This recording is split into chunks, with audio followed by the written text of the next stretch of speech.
No último episódio da sétima temporada, nós descobrimos o verdadeiro nome de Jon Snow, sendo Aegon Targaryen, e nós também sabemos pelo Bran que Jon na verdade é o herdeiro do trono. Mas isso realmente confere como está a situação nos livros, porque muitos têm reclamado do que aconteceu na série.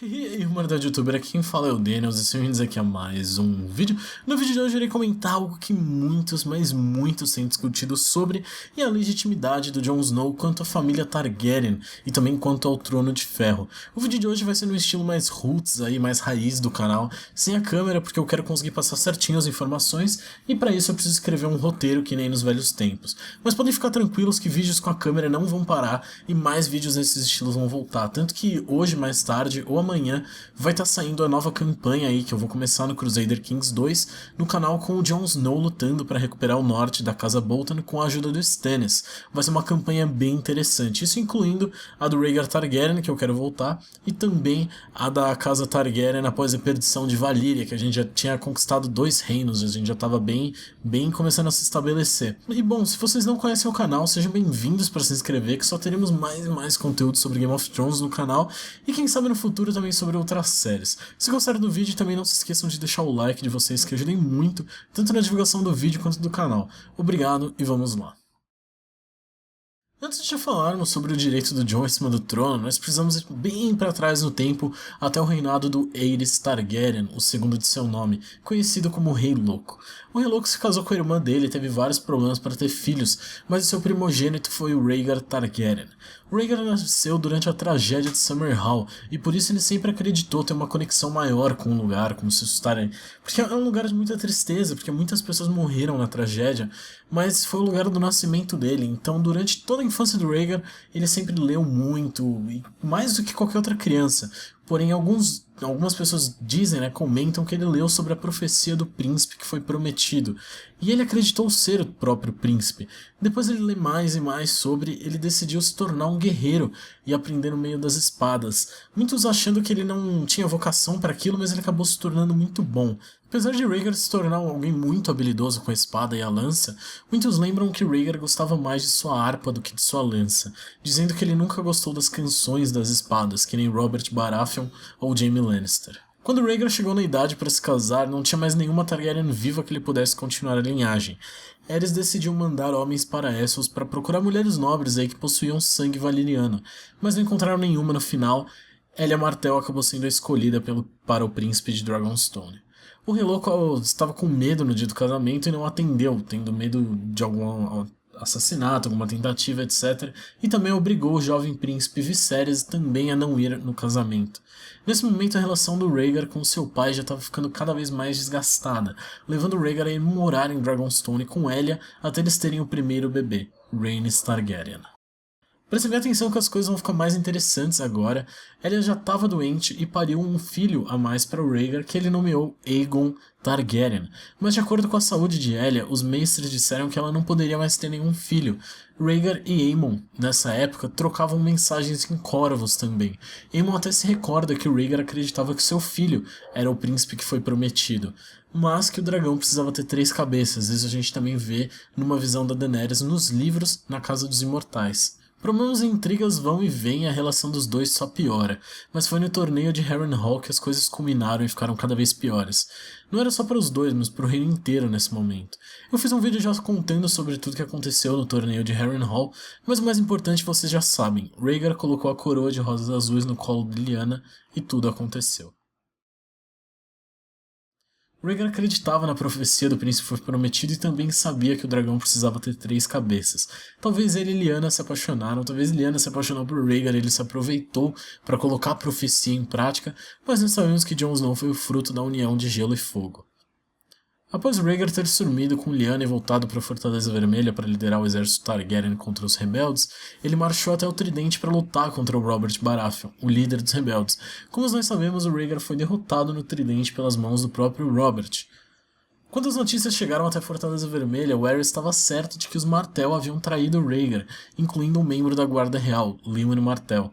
Com isso, o Rei Louco decidiu mover toda a sua família para Dragonstone, guardando Elia Martell e os filhos na fortaleza, para caso os Dorneses fizessem alguma coisa contra a coroa.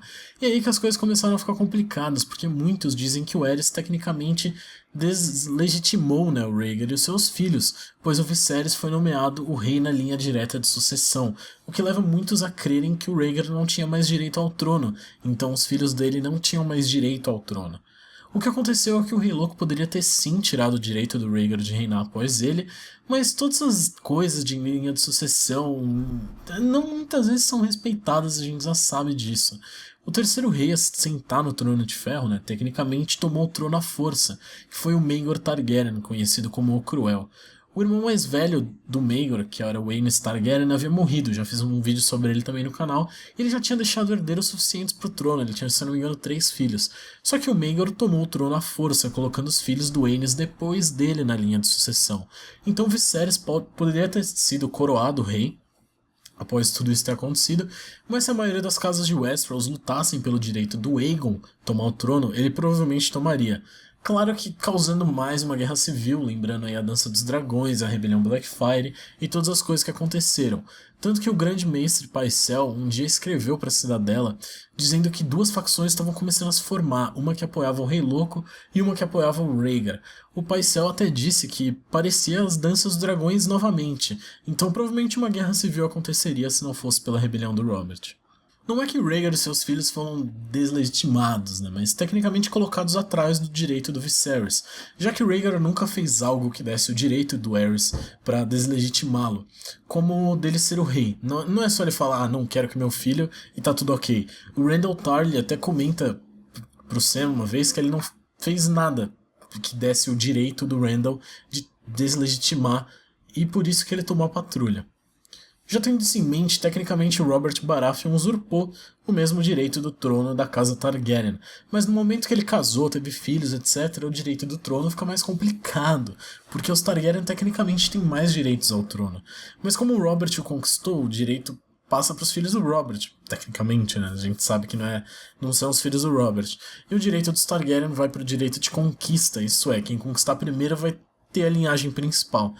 É difícil de falar que o Jon é o legítimo herdeiro, na série as coisas ficaram apresentadas de uma forma meio porca, assim dizer, desculpem a palavra, fazendo com que o Rhaegar tivesse anulado o casamento dele com a Elia Martell e se casando novamente com a Lyanna Stark. Por mais que eu acredite que o Jon será reconhecido como Targaryen nos livros, eu não acho que vai ser dessa forma. Muitos têm dúvida de como funciona o esquema de anular casamento, e sim, é possível anular um casamento desde que tenha permissão do Alto Septão, que no caso nós vimos que aconteceu isso mesmo. É complicado, pois o Rhaegar já tinha 2 filhos e o seu casamento foi provado fértil, apesar da Elia ter tido problemas aí para ter o terceiro. Já aconteceu na história de reis deixarem a sua esposa atual de lado por ela ser infértil, alguma coisa assim, e querer mais herdeiros. Mas o Rhaegar não era nem rei, ele era apenas o príncipe herdeiro, e ele já tinha a mulher dele, tudo. Não sei, isso ficou meio mal explicado. Então eu acho difícil que ele, o Alto Septão, né, fossem querer que o casamento fosse anulado. Porque tecnicamente ele próprio deslegitimou seus filhos que já estavam vivos para se casar de novo. Agora na série foi revelado que o verdadeiro nome do Jon é Aegon Targaryen, o que me deixa mais e mais intrigado, porque o Rhaegar já tinha um filho vivo chamado Aegon. Mas o que muitos esqueceram, eu vi muita gente reclamando isso, mas eu pensei direito, é que no momento em que a Lyanna teve o bebê, na Torre da Alegria, a guerra praticamente já havia acabado, o Ned já estava em Dorne, e antes o Ned tinha ido a Porto Real e aconteceu o que aconteceu, a morte do rei, o resto dos Targaryen. A Lyanna provavelmente ficou sabendo que o amado dela havia morrido, que tudo havia dado errado, então ela resolveu nomear o menino Aegon também, um nome para um conquistador, que é literalmente o que aconteceu com o Jon, né? Que nunca desejou reinar, sempre cresceu como bastardo de Winterfell, depois virou o Lord Snow da Patrulha da Noite, seguindo para o posto de Lorde Comandante da Patrulha e depois morrendo e voltando como Rei do Norte. Talvez ele termine Rei dos Sete Reinos também, não é o que eu acredito que vai acontecer, mas as coisas podem apontar para esse caminho. Com tudo isso em pauta, Jon tem tecnicamente o mesmo direito ao trono que a Daenerys, se ele conseguir conquistá-lo. O que eu acho que vai acontecer na série, e pelo jeito, né, de uma forma bem diferente dos livros, é que provavelmente Jon e Dany vão ficar sabendo sobre a verdade do parentesco do Jon, o Winterfell, etc. De alguma forma eles vão conversar sobre isso, A Dany acredita que ela não pode mais ter filhos e uma coisa que ela conversou com o Tyrion foi sobre a famosa linha de sucessão. Alguns acreditam que o Tyrion convenceu a Cersei a se aliar com a Dany com a promessa de que após a morte da Dany, o filho da Cersei iria reinar no Trono de Ferro. Só que o que deixa as coisas complicadas é se a Dany nomear o Jon Snow como herdeira do trono após a morte dela. Talvez seja por isso que o Tyrion ficou com uma expressão de preocupado. Claro que ele sabe que os dois juntos já é uma aliança perigosa por si só, mas talvez seja por conta do possível plano aí dele com a Cersei. Isso caso a Dany não fique grávida do Jon, porque todos falam que ela é infértil, até ela mesma, mas já comentei que a série costuma dar várias piscadinhas pro que tá por acontecer no futuro. Pra mim, o momento que ela fala sobre a infertilidade já é uma piscadinha, mas no último episódio ela também conversa com o Jon sobre isso, e ele diz que talvez a feiticeira estivesse errada no final. E o Jon foi morto e trazido de volta à vida pelas mãos do fogo. E vocês sabem, apenas a morte paga pela vida. O Viserion morreu, mas quem sabe a Dany aí não fique grávida novamente. Eu tenho minhas teorias aqui, pretendo ainda fazer outros vídeos falando sobre isso. E bom, como eu falei, eu ainda vou fazer vários vídeos comentando sobre pontos importantes de todas essas coisas, como um vídeo contando sobre a história inteira que eu encontrar do Rhaegar Targaryen, desde o nascimento até a morte, reunindo tudo que eu consegui encontrar. Então fiquem ansiosos aí por vídeos como esse. Eu sou o Daniels e espero que vocês tenham gostado do vídeo de hoje, galera. Então eu espero que tenham retirado aí a dúvida de muitos quanto a essa história de direito ao trono, porque todos falam que possuem o direito, mas que é esse direito, né? Valeu, gente, eu espero que no próximo vídeo vocês estejam aí. Eu vou ficando por aqui. Valeu, falou, até a próxima e fui!